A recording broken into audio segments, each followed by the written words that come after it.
ඔහු මාව එක්කන් ගියා කලාපුරේ තියෙන අරිසෙන් අහුබුදුගේ ගෙදර. ඊළඟ කිව්වා මෙයාට මගේ යාළුවෙක් නමක් දාන්න ඕනේ. එයා කිව්වා මෙන්න සක්‍යා කියලා නමක් තියෙනවා දාන්න. මං පහුවදා ළමයිට ඒ පන්තිය පටන් ගත්තේ පළවෙනිම දවසේ කිව්වා ළමයි මේක දැන් අපි ශාලාව කියලා ගහලා තිබ්බට මේකේ සක්‍යා කියලා නමක් තමයි අපි දාන්න යන්නේ. හැමෝම සක්‍යා කියන නම කියමුද කියලා. මම ඔක්කොම කෑ ගහලා කිව්වා. එදින තමයි සක්‍යා පටන් ගත්තේ. ඒ වෙනකොට ළමයිට වාඩි වෙන්න යන්තම් තිබ්බා ඩෙස්ක් බංකු ටික. වොෂ්රූම් එකක් කරේ මොකුත් තිබ්බේ නැහැ.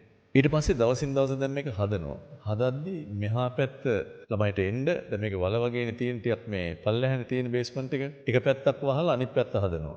මේ පැත්ත වහලා එහා පැත්ත. අද මේ පැත්තෙන් ආව ළමයි හෙට එන්නේ අනිත් පැත්තෙන්. ඒකට මේ පැත්ත හදනවා. උඩ ඩෝන් ගාලා ස්ලැබ් එක දාලා ඒක උඩ දැන් මේව බඳිනවා. කොහොම තට්ටුවෙන් තමයි මේ සත්‍ය ආයතනයේ උඩ නැගුණේ. ඒ අතරතුර එක සිකියුරිටි කෙනයි හිටියේ අපේ මුළු ආයතනයේටම කැෂියර්ලා දෙන්නයි හිටියේ කාඩ් මාක් කරන් ටියුට් දෙන්න එක්කෙනයි හිටියේ අපිට ප්‍රෙස් එකක් මොකවත් තිබ්බේ නැහැ මේවා මුද්‍රණය කරන්න අපි ගෙදර තමයි ඒ කාලේ ටයිප් කරන අය හිටියේ දෙන්නෙක් විතර ඒ එක්කෙනෙක් තාමත් අපේ ඒ ටයිපිස් අංශේ තාමත් වැඩ කරනවා මේ ටියුට් මුද්‍රණය කරන ඒ වගේ මේ කාලේ ඉඳලා හිටපු කීප දෙනෙක් තාමත් අපිත් එක්ක ඉන්නවා ඉතින් එහෙම ගියපු සක්‍යා ආයතනය තමයි 2018 දී හොඳම ව්‍යවසායකයා කියන සම්මානය අපිට හම්බ වුණේ ඊට පස්සේ සක්‍යා ආයතනයේ නරඹන්න ගුරුවරු වෙන්න පටන් ගත්තා. මේ වගේ ආයතන හදන්න ගුරුවරු උත්සාහ දරුවා. මේකෙන් බිහි වෙච්ච ගුරුවරු මේක ආදර්ශයක් විදිහට අරගෙන හදපු ගොඩනැගිලි ඒත් එක්කම මේකෙන් බිහි වෙච්ච විශාල සංඛ්‍යාව දරුවෝ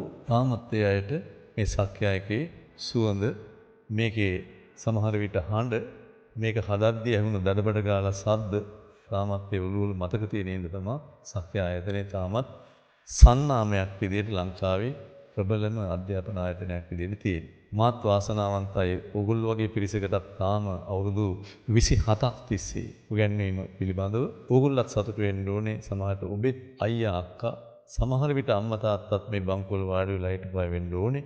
ඒ ඔක්කොගෙම මුසුවක් තමයි අද මෙතන දකින්න තියෙන්නේ.